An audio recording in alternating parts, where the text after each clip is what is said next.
This is a sequel to the slideshow I put together about my teenage explorations around Chicago. This show will go to other places, delve a bit earlier, and talk about the other ways a teen without a driver's license managed to get around. I got used to getting around on my own at a young age, taking the bus after school at 8 to help out at Dad's TV store at Evanston. Yeah, there may be some trademark infringement going on here. And a bus L Northwestern combination to visit a friend in Highland Park at the age of 11.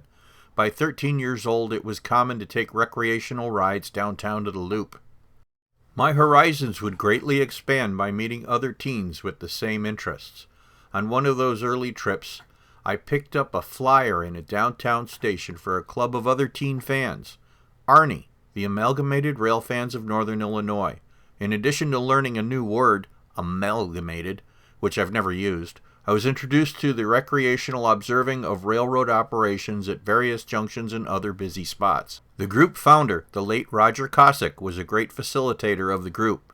He and other members were old enough to have driver's license and were generous to haul us younger kids around. The group was also fortunate to have renowned adult railroad photographer Bill Rea as a mentor. I credit him for expanding my own photography beyond just taking roster shots. The club arranged train-watching expeditions and monthly meetings where there would be Guess the Diesel contests. At a time when I should have been working on school stuff, I was studying the Diesel Spotter's Guide. I can't spell and math is a challenge, but I can still tell the difference between an E8 and an E9. I lived in Skokie, a north suburb of Chicago. My home was here. My grade school was here. And high school right here. My local rail action was the Chicago and Northwestern Skokie Subdivision and the Weber Subdivision. The CTA operated the Skokie Swift over the remnants of the Chicago North Shore and Milwaukee interurban. We start here in 1975 when I was 12 on a short walk from grade school at lunch to view the passing of SOAC, the state-of-the-art car. Based on the New York R44 subway cars, these were some of the last to be built by the St. Louis Car Company. SOAC was a U.S. Department of Transportation project to show off the latest transit technologies. Boeing Vertol was picked to run the operation. The cars were too long and wide to operate anywhere else on the CTA except on the Skokie Swift. The platforms at Dempster and one at Howard were modified with powered movable flaps to accommodate the width of the train. The flaps would remain for many years afterward. It ran for 13 days in Chicago, and both weekends it operated, we rode back and forth all day. Looking back, I feel sorry now for the crew that had to put up with two 12-year-old kids. SOAC is now on display at the Seashore Trolley Museum in Maine. The CTA has an expansive heavy maintenance shop in Skokie. On a cold February 22, 1975, I walked over to the shops for a special event. The U.S. Bicentennial celebration was coming, and the CTA was in the process of rolling out transit vehicles in patriotic paint schemes and naming them for Revolutionary War leaders. Today, CTA was rolling out the 8th train in the scheme, a 3-car articulated built in 1947, assigned to the Skokie Swift since 1965. It was renumbered 75 from 52 and named Paul Revere.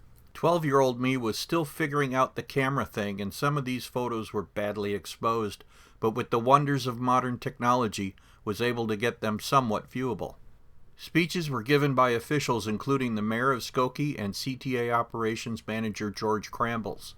Paul Revere was rolled out of the shops over 17 torpedoes to simulate a 17-gun salute to the Skokie Swift mainline, where it made a number of fare-free round trips between the endpoints, Howard and Dempster Streets. For you younger folks, a torpedo was a common warning device. It is a small explosive that would make a loud bang when set off from the weight of the train. They provided a photo opportunity at Dempster Street for the press, which they allowed me to join. You can see the striped flaps that were used for SOAC's visit. Paul Revere now lives at the Illinois Railway Museum. To the east of home, the Chicago and Northwestern Weber Subdivision. There was a small yard here at Oakton Street. Built in 1891, it would be used as a freight bypass to remove freight traffic from the busy 1855 Lakeshore route. It was replaced as a bypass by the Skokie Subdivision in 1904 and then by the New Line Subdivision in 1911. In my teen years, it was only used by one local job that would come up early on weekday mornings with two switchers. They would split up in the yard and work the local industries. They would leave in the evening, usually after dark, to take their train back south.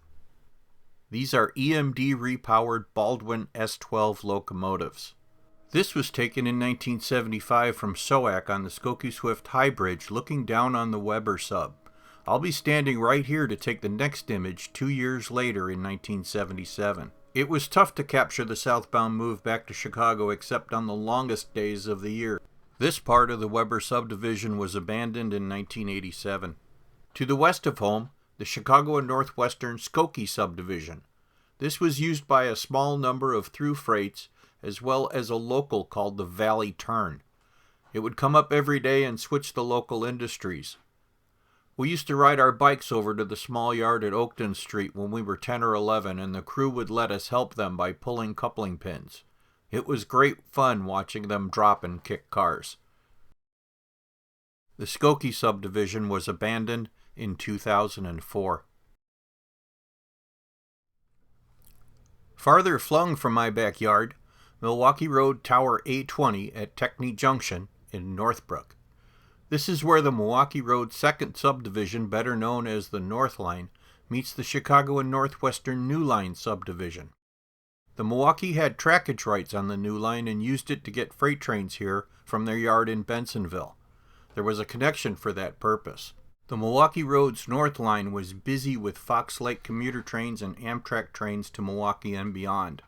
All of Milwaukee's and Northwestern's freight traffic going north passed through here. Tower A20 was 10 miles from home. There were multiple visits here by Army member drivers or bike, but we are going for a photographic journey of one particular trip where a group of 5 of us from high school bicycled there for the day.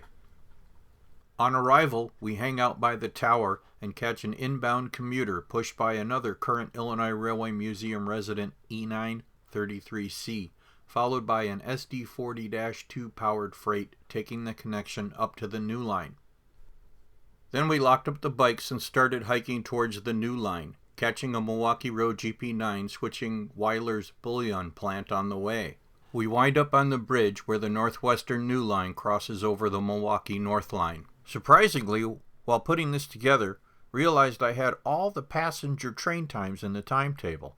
I discovered that we missed catching 2 Amtrak trains, including the North Coast Hiawatha, during the hike. The first train under the bridge was an inbound Deerfield originating commuter pushed by 2 E9s, 37A, now also a resident of the Illinois Railway Museum, and 36A, now on display in Deer Lodge, Montana. Over an hour wait for the next one, Amtrak, French-built RTG turboliner in Hiawatha service to Milwaukee, followed a half hour later by a Fox Lake-bound commuter with an F40C. The next 15 minutes give us 3 more. A Northwestern SD40-2 powered freight, and another on the Milwaukee with GP40s, and then an inbound F40C powered commuter. Over the next hour, they send us 2 more freights, more SD40-2s on the Northwestern, and GP38-2s on the Milwaukee. Shortly after 2 o'clock, we get the Amtrak Empire Builder Domeliner heading for the Pacific Northwest, powered by SDP-40Fs. After the next one, a Fox Lake-bound F40C, we hike back to our starting point near Techny Road in the tower. Now we see an inbound F40C, grab a shot of a maintenance-of-way baggage car, and then the grand finale, a Milwaukee Road freight with an ABBA set of F7s. In the process, getting short-sightedly my only photo of Tower A20. I have so many regrets. Didn't catch anything over here at Shermer, where the Milwaukee Road connection meets the New Line sub, but do have this of a lonely Milwaukee Road FP45 from an earlier bike trip in October 1975. Check out the yellow paint showing through from her passenger days and the difference in color of the Chicago Northwestern and the Milwaukee Road ballast. Just a few miles away, a junction that holds a special place in my heart, Deval Crossing. Over the years I spent a lot of time here, day and night. due to its plentiful and varied action and its proximity to friends and several future jobs. I still go back when I'm in that area, but I miss the tower that closed in 2005 and was demolished in 2012. Here, the Sioux Line, the Chicago Northwestern Harvard sub, better known as the Northwest Line, which handles almost exclusively commuter trains, and the Chicago and Northwestern New Line sub all cross, forming a triangle. Deval's most interesting feature is the crossing of the New Line and Sioux Line, which was built over Northwest Highway on what is said to be the only railroad diamond on a wooden bridge. My first visit to Deval, which by the way is an abbreviation of Des Plaines Valley, was an Arnie-arranged day in July 1975. The guys with the car were coming from the west and had a full car anyway, so I met them there on the Nortran Route 290 bus, which almost went door to door. The place to hang out was by the bridge to make sure we caught all the interesting freight traffic. None of us kids seemed interested in the constant stream of mundane green and yellow streamliner commuter trains. I so regret now not taking more pictures of them. This day in the summer of 1975 was busy, mostly with Sioux Line and Chicago Northwestern freights. Oh, and of course, the ignored commuters. Some notable things that day were my first look at EMD's new MP15, this one only a few months old, and we got multiple passes from this Sperry rail detector, built for Baltimore and Ohio in 1926 and acquired by Sperry in 1933. This one was scrapped in the 90s, but I found a similar car built in 1928 for the Rock Island kicking around, guarded by dogs, in Laredo, Texas in May 2021. At the time, Deval was protected by semaphore signals, which made it easy to tell when a train was lined through, as you could see the position of the blade from its back. The bridge was built in 1930 and it was supposed to be temporary, as it was planned that Northwest Highway would be straightened. The word in 1975 was that this project was imminent. In 2021, well, they're still talking about it.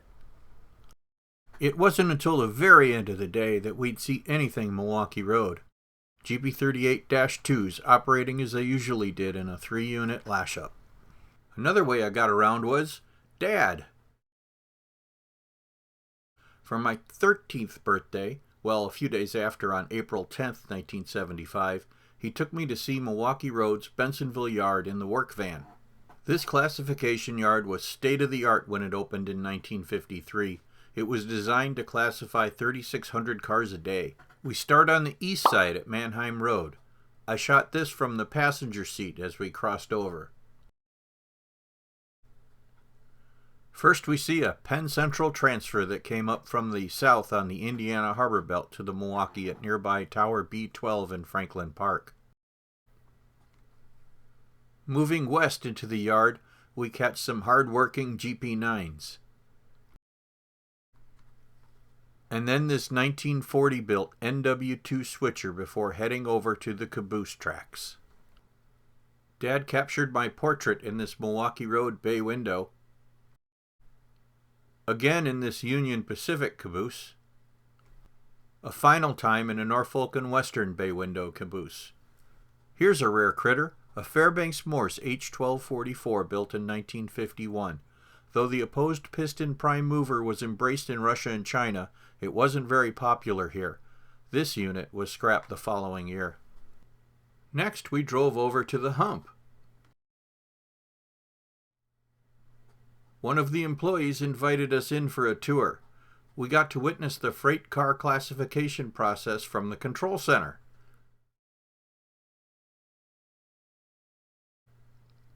After soaking all that in, we made way for the west end where the diesel house is located. Some of Milwaukee's big, high-horsepower 20-cylinder power was sitting around today, like these SD45s and an FP45. In the house, Erie Lackawanna E8s that were used regularly at the time on transfer freights. Like many other transit journeys at the time, a visit to the Burlington Northern triple-track main, often called the racetrack, started with a walk early in the morning to catch the CTA 97 bus to the Howard L. Then a ride on the L downtown. What makes this trip a bit different was an expensive ride on a suburban train. We would have had to had a few extra dollars to afford this trip on December 21st, 1976 on a BN train to Brookfield. Early in 1977, the newly formed RTA Pace suburban bus system began a route that started at O'Hare Airport and went down Manheim Road to LaGrange. We tried that once, but it took 2 connections into Splains and O'Hare, making the trip, though cheap, painfully long.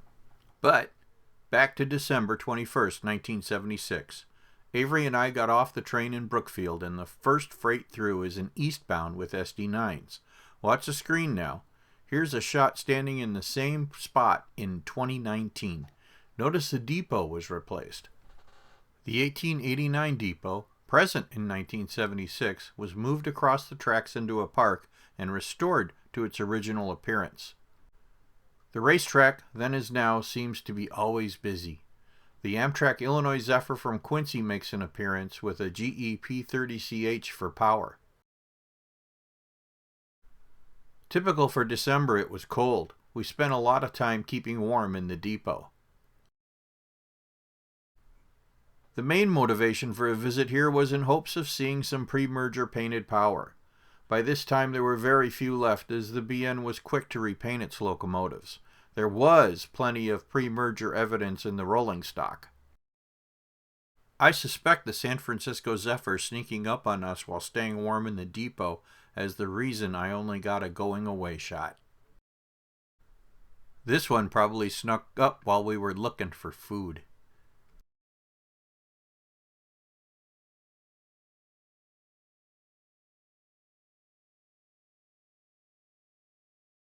The sun goes away quick on the shortest day of the year, and the final shot was of a subject usually ignored, a mundane commuter train. Fortunately, the BNEs were to be among the last E's in regular service and would operate until 1992. I was able to make up for my egregious neglect in the following decade. Now we're going on 3 different trips to the far southwest suburb of Joliet. There were 2 different routes to get here by train, the Santa Fe and the parallel Illinois Central Gulf. The ICG ran 1 trip into the city in the morning and 1 trip out in the evening, so unfortunately it was never an option. Too bad, as the still GM&O F3 powered train was very awesome. Amtrak operated St. Louis trains, the Lone Star, and the Southwest Limited. The other option was over the Rock Island. The impressive Joliet Union Station was built in 1912, and it sits at the junction of the Illinois Central Gulf, the Santa Fe, and the Rock Island. On January 2, 1976, the transportation after getting downtown was the morning Amtrak Turboliner to St. Louis. The ride takes less than an hour. First train through, big GE Santa Fe U-boats westbound. Soon followed by a Burlington Northern run-through coal train, but with one of the rare things I always hoped to see at the time. The early U-28C leader was still in Chicago, Burlington, and Quincy Chinese red. There were only 2 or 3 locos on the roster still painted like this, and they would get the green treatment soon. Then, the Amtrak Lone Star from Texas with new SDP 40Fs. The ICG runs a pair of Paducah rebuilds, sandwiching a GM&O GP35. Next, the Abraham Lincoln from St. Louis with a former Burlington Denver Zephyr Dome Lounge Observation Silver Chateau. A Rock Island commuter train then arrives with an ex-Union Pacific E8. My ride back to Chicago shows up next. Amtrak Southwest Limited from Los Angeles, scheduled to depart at 12:55. I've tried over the years to save my train tickets. Besides photos, they're one of the few things I collect. I managed to keep this one over all these years. Check it out. The fare was $2.75. I have no evidence, but suspect this next visit on July 29th, 1976, was an auto trip with Arnie members. A lot more rock on this day with these freshly painted bankruptcy blue units through first, followed by a BN run-through coal train. An interesting Rock Island lash-up followed by the inbound Peoria Rocket, one of the few non-Amtrak long-distance trains. The Amtrak Abraham Lincoln led by an ex-UP E9. Santa Fe SD45 on the point westbound. One of my favorite Rock Island units, F7 675, shows up with a suburban train. Rock Island Elko C415. A Santa Fe local with a GP20 that would pause long enough for me to get a portrait. Santa Fe SD45-2s eastbound. And finally, a former GM&O GP35 on an ICG Slingshot intermodal southbound. Jumping now a few years into the future, this trip to Joliet is on the Rock Island from LaSalle Street Station on May 18th, 1978. I'm 16 now, still a few months away from having a driver's license. Things look different here now. New Regional Transportation Authority F40PH Invaders started arriving in October 1977, and they have replaced my beloved E's and F's in commuter service. These F40s are still in service almost 45 years later. They have already served double the time of their predecessors. After arriving in Joliet, we check out the trains waiting for the evening rush and then catch some freights in the few hours here. This is one of my favorite Santa Fe catches of the era. In addition to a nice performance, Third Trail is a rare U30CG, one of only 6 built for passenger service in 1967, demoted to freight after the Amtrak takeover. They were not well liked by the railroad and were traded in and scrapped in 1980. Another Santa Fe eastbound, a couple of Rock Island blue Jeeps, and a F40 powered commuter rounded out the short visit before catching a Rock Island train back downtown. Before going on this next and final trip for the slideshow, a few words about this fabulous machine. I always knew it as a Little Joe. Everybody I knew called it a Little Joe. It was referred to as a Little Joe in print. In recent times, I got eviscerated on social media by South Shore guys who were offended by the moniker. Apparently, on the South Shore, they are called 800s. May 26th, 1978, with their demise imminent, I decided to go hunting for an 800 on the South Shore interurban. Catching one at Roosevelt Road, I headed east, keeping lookout. After leaving Hegewisch, I spot one working at Burnham Yard. I got off at Hammond, the next stop, and caught the next train back to Hegewisch. It took a while to get back to Hegewisch, and the 800 had split. I hadn't seen it go east, so it went west and had to come back, so I waited. And waited. It showed up after I waited a few hours. The 800s were from a batch built for the Soviet Union in 1948. Due to the onset of the Cold War, the State Department put the kibosh on their export, so they were sold to the Milwaukee Road, the South Shore, and Brazil. South Shore got 3. After it passed, I hopped on the next interurban to follow, passing it when it stopped to switch before Gary, where I got off and waited. It didn't take long for it to show up, set out a few cars, and then tie up on one of the depot tracks.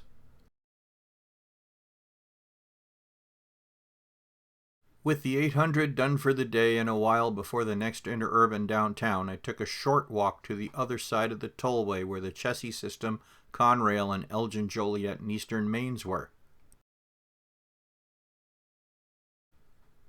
I was not disappointed seeing moves from all 3 roads and an Amtrak Turboliner in Detroit service. Back here behind the trees is the remnants of Gary Union Station. At the time it was an auto junkyard. I did some exploring there but failed to take any photos. Here it is in 2021 after some attempts were made to clean it up for preservation.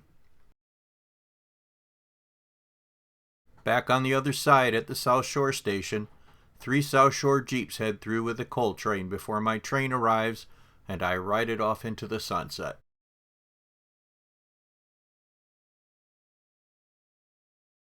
2 800s were saved. 802 is at the Lakeshore Railway Museum near Erie, Pennsylvania, and 803 is at the Illinois Railway Museum. Thanks for watching. Please like and subscribe.